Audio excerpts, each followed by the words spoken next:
everyone, my name is Sarah Rodriguez. We're going to be discussing Chapter 22, Social Networks today. I'm very excited about this topic. I initially chose it because my undergraduate thesis is actually called How Facebook Has Transformed Journalism. So the topic of social networking, social media, is very interesting to me. I've done a lot of research lately about how it's affecting journalism, so I was very interested to look at a different topic of social networking and seeing how it's impacting the way we use technology today. And so if you'll follow me to slide number 2, we're going to go over a little bit of the definitions so that we're on the same page.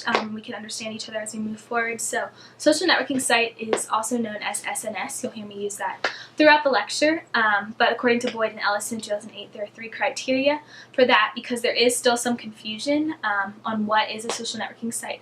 So the 3 criteria are: number 1, construct a public or semi-public profile within a bounded system. Articulate a list of other users with whom they share a connection. And 3, view and traverse their list of connections and those made by others within the system. And so with that definition, that's what we're going to go with as a social networking site. So when you hear me say SNS, this is what I mean. If you'll follow me to slide 3, we'll talk a little bit about the distinction between social networking and social media. Many of us use them interchangeably. I have many times. That's just the generation that we're living in now. But I wanted to make the distinction so that we are aware. According to a Social Media Today article, here are the 2 definitions. We have social media as a form of electronic communication through which users create online communities to share information, ideas, personal messages, and other content. And then social networking sites focus on the creation and maintenance of personal and business relationships online. And so if you're on a social networking site, you're on a form of social media. But just because you're on social media doesn't mean you're on a social networking site. So there's the distinction. The social media that I hadn't thought of as a social media before I took an undergraduate class called Social Media Writing in my journalism program, a blog is a form of social media. But social networking sites are usually Facebook or Twitter, or there are many others. So just keep that in mind as we're going through when you hear me say SNS. If you follow me to slide 4, we're going to talk a little bit about what we're going to discuss. We'll start with the background, give a little bit of the history, because that's very important for us to understand the recent developments and current status of social networking. We'll move on to that. And then factors to watch in the future. Obviously, we know that social networking is evolving constantly, but there are certain things that we definitely need to be looking at as we move forward in the future. And then we have getting a job. That is very important. Hopefully all of us are looking to find jobs in this area of field, and social networking is a very important part of communication these days. And then we'll look at questions just to get our minds thinking a little bit more about the future of social media and social networking. So if you move to slide 5, we're going to talk about the background. So social networking traces its roots back to listservs such as CompuServe, BBS, and AOL. People would converge to share computer files and ideas. So this is the very basic social networking. Did not have anything to do with profiles yet or any of that. And then Jeff Wilkins, Alexander Trevor, and John Goltz created the first centralized site for computer networking and sharing. So many small businesses back then could not afford a computer of their own. And so this was very helpful for them to share information. And then in 1977, Wilkins started designing the application that could connect these home computers to the centralized CompuServe computer. And that was used for access, storage, person-to-person communication. But then it was 2 more decades before the first identifiable SNS was on the internet. But in the 1980s and 1990s, we had several bulletin board systems and sites. These included AOL, and it provided places for people to meet and share online. I'm sure many of us had AIM Messenger if we were born in the 90s. So I remember talking to my friends through that, and I can't even imagine what we talked about as middle schoolers, but I'm sure many of us did have that. And then in 96, the first identifiable SNS, 6degrees.com, where people signed up. They had a profile, they could search for friends and friends of friends. And that was a social networking site until 2001 when it shut down. Fortunately, I was too young at the time to have that. And many of us probably were in this class, but if you weren't, I'd really like to know in the comments what that site was like if you signed up for that right away.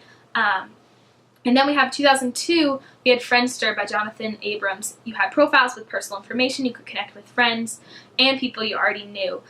And so I didn't have Friendster either. I was too young at the time. But if you had that, I'd like to know in the comments as well. It'd be really interesting just to get a first-hand perspective on what it was like for social networking in the late 90s and early 2000s. So let's go to the next slide. We have a nice timeline talking about what times the social networking sites came out. We'll start with 2002. We have Friendster on there. But then 2003, we have LinkedIn, which was very interesting that it was a unique section of SNSs that dealt with strictly business relationships. Obviously, that's blossomed to be a much bigger social networking site now, but it's interesting that all the way back in 2003, 15 years ago, it was started. So then in 2003 as well, we have MySpace. Tom Anderson and Krista Wolf were the founders of that, and the focus was a little bit different than Friendster, and everyone had profiles, obviously, and you could customize them using HTML. So that was very interesting to think about. It was a big breakthrough for social networking sites. I was very young at the time as well, so my parents did not let me have MySpace, but I had many friends that did, and it was just very interesting to see social networking then and see where it's come now.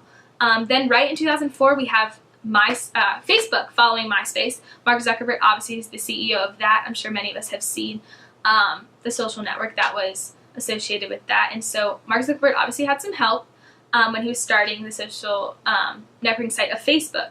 And it started with just Harvard kids and then other university students. And then by 2006, only 2 years after it first started, anyone over the age of 13 with an email address could sign up for Facebook. And it was the first SNS to offer the news feed. So you had live feed updates of friends without clicking on their profiles. And so that was a big breakthrough. And Facebook made microblogging popular because originally Facebook had a limit of 420 characters per post.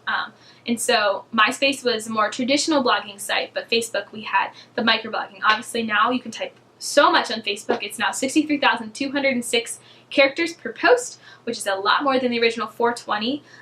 But the original limit of 420 changed the way that we saw social networking sites and microblogging. Then just 2 years later, we have Twitter come on the scene. Jack Dorsey, Evan Williams, Biz Stone, they desired to stay in touch with their friends in an easier way than Facebook. And so they created Twitter. Then we have a couple years break where nothing significant happened in terms of social networking while the other sites were growing. We have Instagram in 2010. And so that's the photo networking, photo sharing site that we see that so many Generation Z and young millennials are obsessed with, and now friends and family of these Generation Z and millennials are jumping on board with Instagram. And then Snapchat, which is super popular with the younger generation as well, was started by 2 Stanford students in 2011, and it was originally called Peekaboo. Very interesting, something I didn't know. We have Reddit in 2005, which was the epitome of user-generated content. We also have Vine as well, but Vine is now defunct. So let's look at the next slide, slide 7. Recent developments. Social media is here to stay. There obviously was doubt when social media first came out. Was it going to last? Were people going to jump on? And there's definitely been social media sites that have emerged and then are now defunct like Vine.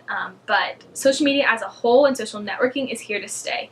The emergence of live streaming has been a big change lately. In 2015, it shows people's need to know what others are doing immediately live. And so Periscope was a big deal a few years ago. Obviously now that is less relevant, but it showed the trend of on-demand entertainment being so popular. Then we have cross-platform messaging apps, WhatsApp, Hangout, Touch, and then the cross-platform texting, iMessage, Facebook Messenger. Personally, these apps have been so instrumental in my relationships because I have a lot of friends that live overseas. After working overseas last summer, I want to stay in touch with them. But because they don't have the normal SMS applications that we do have in the States that are super popular, I'm talking to them through Facebook Messenger, through WhatsApp, and they don't cost money. They're free, and they allow for free unlimited texting without fees, and they circumvent the SMS applications, like I said before. And so personally, these have been very impactful in allowing me to communicate with people that I wouldn't otherwise because they don't have the normal SMS. And so this is still going to be a rise as we're going to see this rise in popularity in the future, I believe. And also businesses are embracing social media use. In my social media class that I'm in right now, SCOM 546, we are getting to use social media to promote a cause and to run social media accounts for this cause. And I've seen it through the research that I'm doing. The businesses are embracing social media, and if they don't, they're going to fall behind, because the companies that are succeeding and that are getting new customers are the ones embracing social media. And so they're using it for a platform for advertising, sponsored content, and they're directing customers from social media to their website, thus increasing sales. And they also use it for customer service. You can tweet an airline, you can tweet a cereal company, or anything that you're dissatisfied with, and if they're doing their social media well, they're going to respond, they're going to treat you well, and they're going to do whatever they can to keep you as their customer. But we also have the social and psychological effects of social media. Cyberbullying, living a virtual life, and lack of face-to-face interactions. These are all super dangerous things that we need to be aware of when we're using social media. Living a virtual life, I think, is very interesting to think about, that we are so distracted with what's happening online and who we're talking to online that we forget to have face-to-face interactions with people in real life. And so moving forward, we'll have to look and see how damaging is that to our face-to-face communications. And so then we're going to move to slide 8, the current status. So social media use is reaching its saturation point among U.S. internet users. In 2015, this Pew study said that 76% of adult internet users had access to at least one social media site. Back in 2005, it was only 10%. That is a drastic increase. That is crazy to think about, because everyone in my family, except my little sister who's too young right now, has social media. And thinking back in 2005, none of us had that. It's crazy to think about. And so part of the trend can be traced to increased use of mobile phones. Back in 2005 as well, my whole family did not have smartphones. Now we all do. And that lends itself to being able to access those social media sites much easier. And so Facebook is the most widely used social network internationally. Through my international travels recently, I have seen everyone has a Facebook. People that are unable to afford a lot of other necessities that we in America deem necessary, these people still have Facebooks, and so we're able to communicate with them. We're able to use that the Facebook Messenger to circumvent those SMS technologies and still talk to them. And then 47% of worldwide internet users have Facebook accounts. This is crazy to think that many people have Facebook accounts. And then 2.07 of 7.21 billion people have social media in the world. That is just mind-blowing to think that back just 20 years ago, there was practically no social media, and now 2.07 billion people are connected. It really is a small world. We're going to look at the next slide, slide 9, factors to watch in the future. So there's obviously a continued trend in the rise of mobile technologies, like I said, and a decrease in laptop and desktop use for accessing social media. I'm sure many of us have accessed social media, Instagram, Facebook, Twitter, through our desktops, but most of the time we do use our smartphones. Many social media sites have poor desktop support, and many websites have poor mobile interfaces. So obviously in the future, people and businesses want to have people coming to their site. They're going to have to improve their mobile interfaces. And then virtual reality, we need to pay attention to that, because that is going to be a big trend.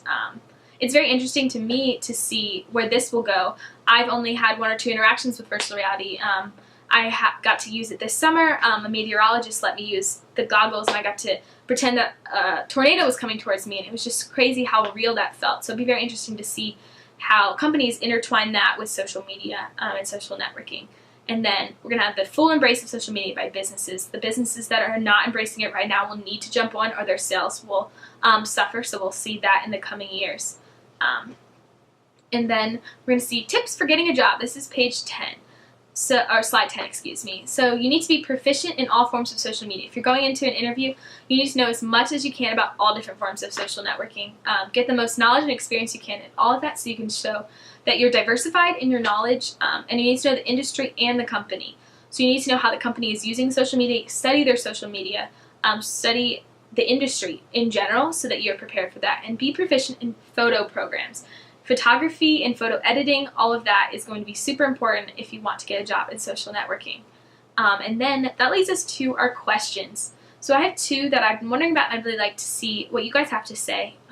In your opinion, what is or was the most impactful social networking site in the past 15 years, and why? And then number 2, how do you think virtual reality will become a part of social networking in the upcoming years? So let me know your feedback, guys. Thank you so much for listening. I hope you have a great week.